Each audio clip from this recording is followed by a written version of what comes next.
শিবপুরে BJP প্রার্থী রুদ্রনীল ঘোষের নির্বাচনে প্রচারের মাঝেই আচমকা জয় বাংলা স্লোগান।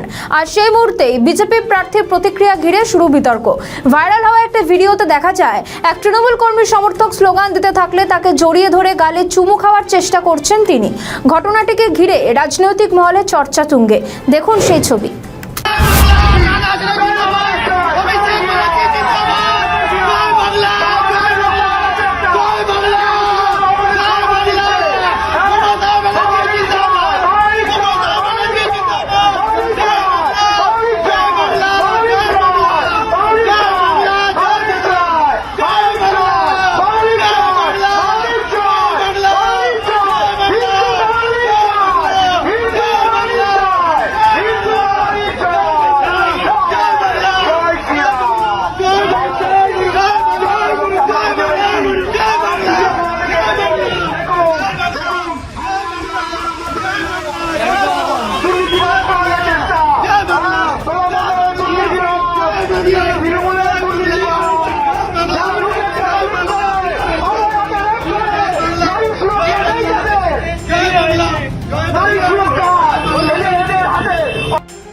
আমাদের ভিডিও ভালো লাগলে লাইক ও শেয়ার করুন। কমেন্ট সেকশনে আপনাদের মতামত জানান।